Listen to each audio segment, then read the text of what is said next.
Without further ado, we are quite excited to kick off today with a special, very special speaker from the supply chain community, for whom I must read some extracts from his bio in order to even attempt to give Mark Baxa's 40-year experience in supply chain leadership a bit of justice. So some select highlights include over a decade at Monsanto, president and CEO of Fernia Creek Global Supply Chain Consulting Group. Mark serves as vice chairman for the Center of Supply Chain Excellence at St. Louis University, where he's also an adjunct professor. Notably, he has facilitated supply chain policy development at both the EU and US federal levels.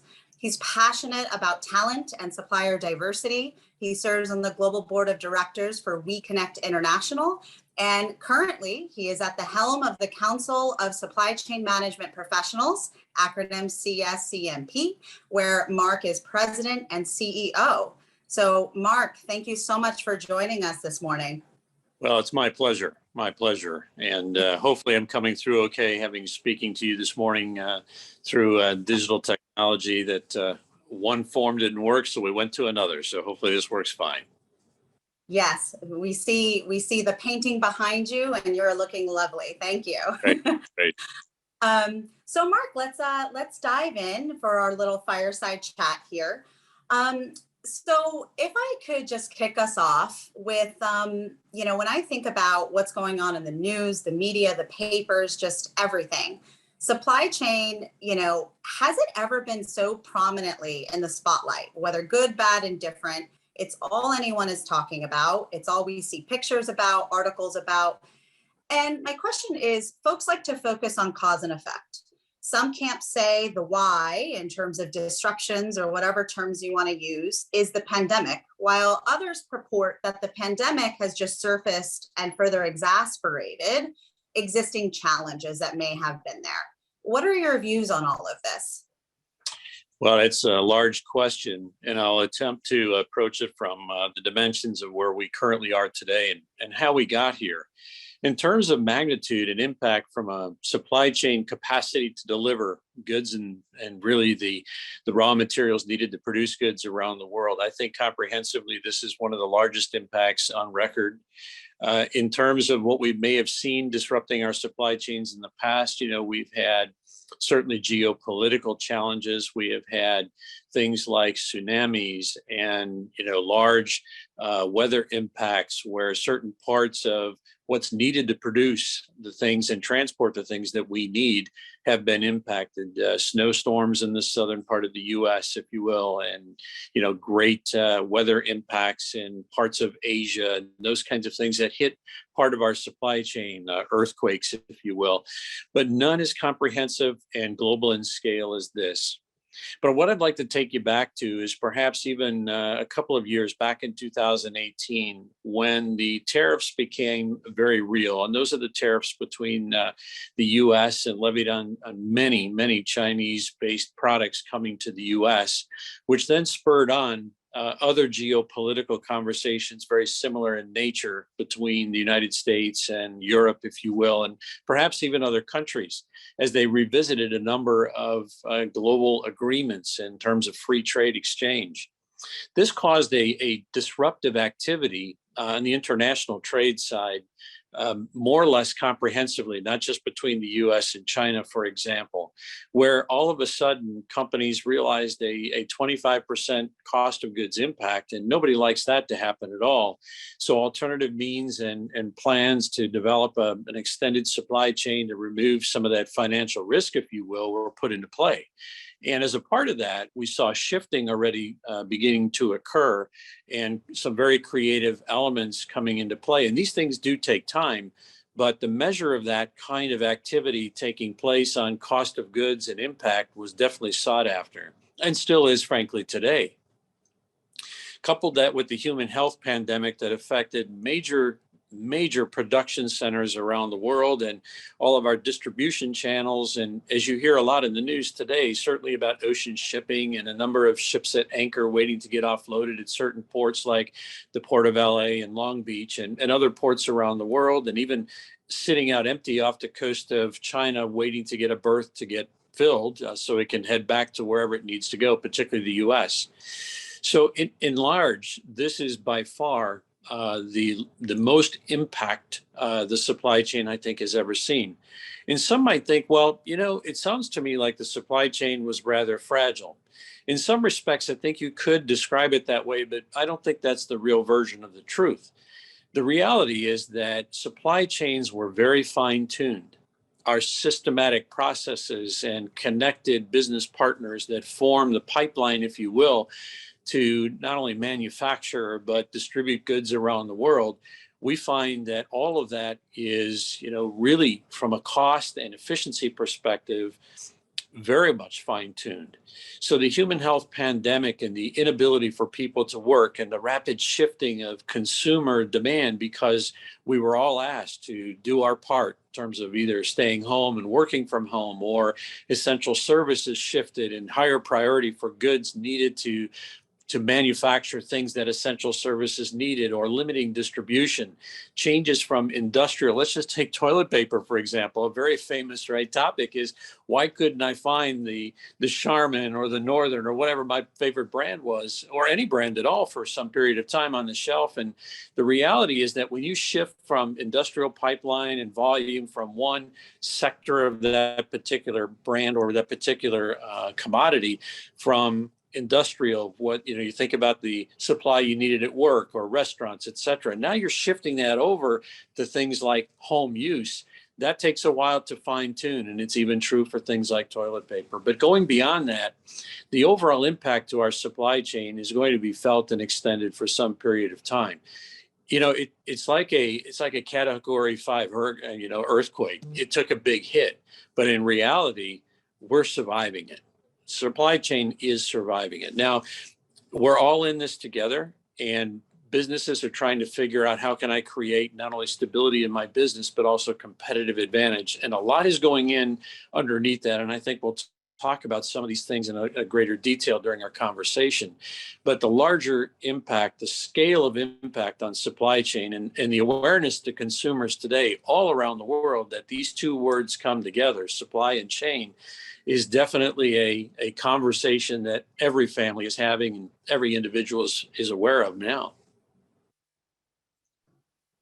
Thank you. So you started to talk about the future and the timeline. So what do you think tactically comes next, and where can the biggest impact, come from in terms of parties? Well, let's think about the mechanics of the supply chain and the functions that are in it. It all begins with a well laid out plan and a distribution model to want to achieve as businesses to deliver to our end customer.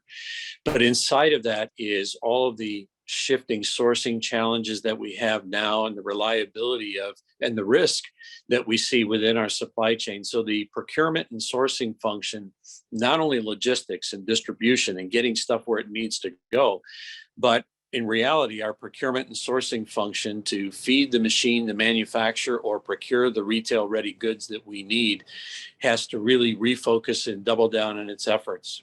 We have to understand more about, for the future, to create value-added resiliency and redundancy in the supply chain. And I know that redundancy sounds inefficient. And in reality, up until the time of the human health pandemic, we were working on and did have in our supply chain value-added redundancy, the assurance of supply, if you will, right? And the scale and economy of that was industry dependent, based on where the technologies existed for us to make what we needed to make, to source what we needed to source in order to deliver the promise to our customers. Now, more so, we're thinking about it in terms of reliability. You see today that we have a lot of challenges with the movement of goods around the world just physically. So you think about the logistics processes. Well, there's a procurement side of that. Procuring the services that you need to carry the goods from one part of the world or one part of the country to another is a very strategic thought process that will change over time now as we look to the future. Nobody wants to make the call to only find out that they can't get their product moved in or purchase the product they need to get to where they actually can manufacture or supply, when the answer is no. And why does that happen? Well, it happens because of either supplier failure and overcapacity in the system, or undercapacity because we have a lot of people asking for the same type of thing at the same time. So now the thought process is how do I build in the assurances? How do I look at my supply chain so that I have a higher level of reliability?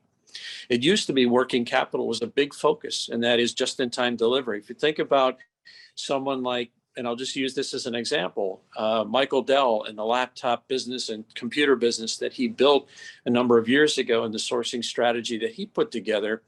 And 11 days after your order, the computer was on its way to your home.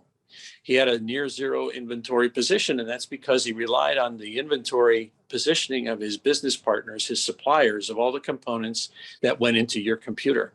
Likewise, many emulated very similar strategies. So what do we do now when we can't rely on what we call just-in-time or highly sophisticated managed inventory and lower working capital or optimized working capital in our inventory? We have to look at how do we satisfy demand as the higher priority. So now it's after that piece that we're looking at is building those reliability factors into meeting demand. That's going to shift. So not only is our procurement and sourcing model changing, we're also looking at alternatives to near shore versus far shore, taking away the dependency on a 5,000 mile long supply chain and bringing it home, or even alternative source countries. And this is just one example, right? This is just one example. It's also the contractual exchanges taking place now, and that is we're looking for longer term commitments. So you get a higher priority. And if in fact the chips were available for my automobiles, what am I doing to make sure that I'm equal or better than my competition? So much of this is going to change in terms of the smarts, the competency and capability, but the design of supply chains. And you're going to hear a lot about this in the future, that reliability will come with a different set of tools and a different set of visibility platforms, such as digitization and software, that will help businesses succeed when the pressure is really on. But we're still trying to navigate through the here and now right now. And contrary to what you hear on the news, the shelves still have plenty of inventory. We're making it happen. And that's the power of what we do in supply chain. Nobody wants to sit still and be satisfied with an empty shelf. So a lot of priorities being placed now too on higher value items, things that are in larger demand, and those are getting the priority slots to get moved into position while we work on the forward strategies to think about a more leaned out but also efficient supply chain with perhaps different concepts than we were used to doing in the most recent years. Thank you.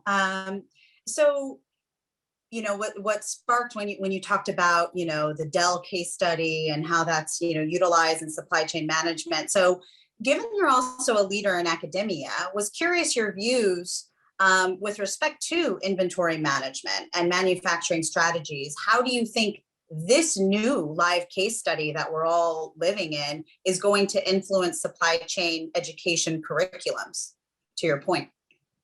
Yeah, really great question. And that, of course, is right at the core of the Council of Supply Chain Management Professionals and what we do in procuring and curating content so that we can educate on the current trends, but also the future innovative practices that supply chain individuals and professionals and companies as a whole need.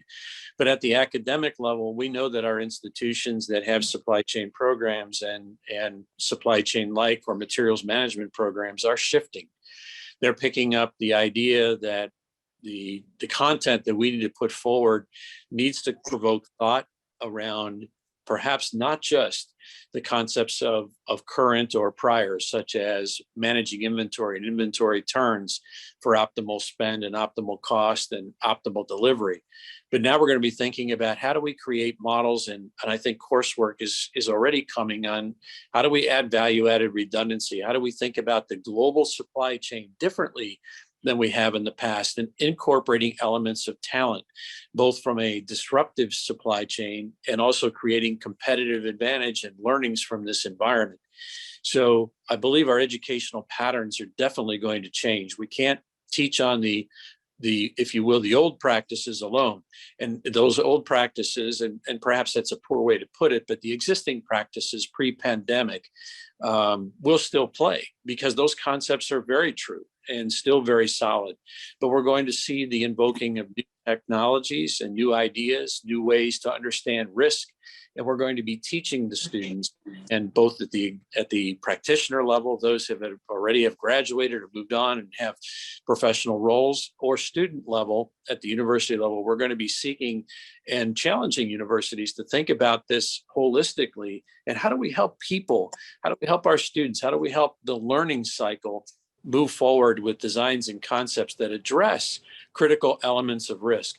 Look, if we don't take advantage of this, right, we would be really in the rears and not doing it to society and mankind. So I look for that to happen. We have evidence that coursework is already shifting. We have great academic relationships at CSCMP and some really fine people like Brian Gibson from Auburn University and Terry Esper from The Ohio State and Tom Goolsby and others. They're already teaching new content, and I'm sure others are following in that path. Thank you so much, Mark. So moving back to more of the logistical side of things, with the cost of moving cargo up, what parties, in your view, do you think have been hit the hardest, and have you seen any pockets of improvement, whether immaterial or significant? It's a great question, and we'll obviously hit a little bit here on the ocean as well as the trucking side of things.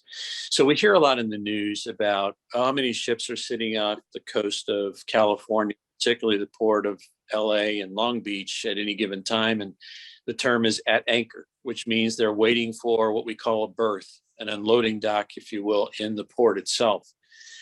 And these delays are adding anywhere from 7, 14 to 21 days, in some cases worse. And the prioritization to get these ships unloaded couldn't be any higher. We're feeling a lot of constraints in the total logistics pipeline. So it's not just about getting the ship into port. It's getting the containers out of the port, and it's getting obviously the chassis in and the trucks in so we can pull this out, and places to go with this inventory, because our supply chain is very constrained, not just at the transportation side, but also at the warehousing and distribution side, whether that be cross-dock operations, which we move freight out of a container into a semi-truck in the US to move to a warehouse, which eventually gets placed into further distribution and eventually on a store shelf. All of these are felt with some compression or constraint today. Thinking about where we are and who's really suffering, the reality is that those that are feeling the most pain are those that have the long extended supply chain, relying on long distance supply, or if you will, the international side of the supply chain. And it's not just about what's coming out of China, it's what's coming out of anywhere. If you're a US domicile business looking for those imports, it's anywhere, anything on a ship or an airplane. There's approximately 3,500 container ships on the water around the world. And if we have anywhere between 400 and 500 of those at anchor waiting for a berth, whether they're loaded or unloaded, that's a significant delay. And that's impacting those that rely on those cycles from port to port or door to door. It used to be that you could think about a complete gate or the door of the manufacturing site in China to the actual consumer door here, or if you will, the shelf in the US, in terms of roughly anywhere from 40 if you're using high-speed vessels to 60 days. Now we're seeing 90, 120 days, and even later, depending on the priority that you receive. So the international side of the supply chain is really suffering. On a financial side, if you look at logistics spend as a percentage of total investment, that certainly has grown exponentially. When a container out of China used to cost, somewhere between $3,000 and $5,000, it's now has cost as much as $25,000. That's a significant impact. So it's not only just delays and missed demand in the US if you're an importer here, but it's also the cost of doing business. And you have to have a lot of financial wherewithal to survive this. In some cases, some companies just aren't. We've also heard that some have come to the rescue by looking at different alternative means and a lot of creativity, such as, if you will, chartering vessels. And that has worked for a smaller percentage of large businesses that have the scale and the ability to foot the bill, if you will, to lease a 1,000 container vessel and run that in a cycle or charter it between the US and China, as an example. But the long distance supply chain are really the folks that are feeling the most pain. And we've got plenty here in the US. Our trucking capacity, look, just the other day, coming into Chicago, which is where I'm at, I came up Interstate 55 from St. Louis.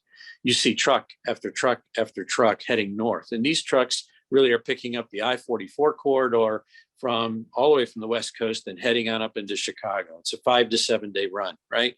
So it's really paramount to realize that our on-road trucking capacity is oversold as well in this country. So we have a lot of missed pickups and a lot of delays. So even if you're not part of an extended international supply chain, you're feeling the pinch here in the US, and managing priorities just for that capacity is in fact a challenge. Now, don't hear me wrong. Not everybody's in trouble, right? It just means that we're delayed, right? We're going to get it there, and it will get there, and it does get there. And there's prioritization that's being placed on things that are of higher value or more importance than those that are, if you will, of less importance or lower value. So that prioritization is taking place right now. The capacity is there. It's just very, very constrained. The human element, I'll just mention one more thing. The human element, not only in figuring out strategies within the supply chain, those that are running planning and procurement, sourcing, logistics, customer service organizations within the supply chain, that's one subset, and a large one. But, as you're driving on the highway and you see that truck driver moving those goods from one place to another, it's time to salute them. These people have a very hard job, and these are hard jobs to fill. There's a tremendous demand for those to fill the seats of these trucks right now, and has been for a while. And we have a driver shortage to any degree. So I think this is an opportunity for us to really think about how we actually look at that part of our economy. And I'm happy to see that we're finally making some moves on the infrastructure bills. But the reality is those aren't going to have an immediate impact. Those are more long-term. So we're all feeling the pinch, but I think those on the international side that rely on a much longer supply chain are feeling the greatest pain. Thank you, Mark. So I know we are running up here on time, but we could go on for so long. Your perspectives are so valuable.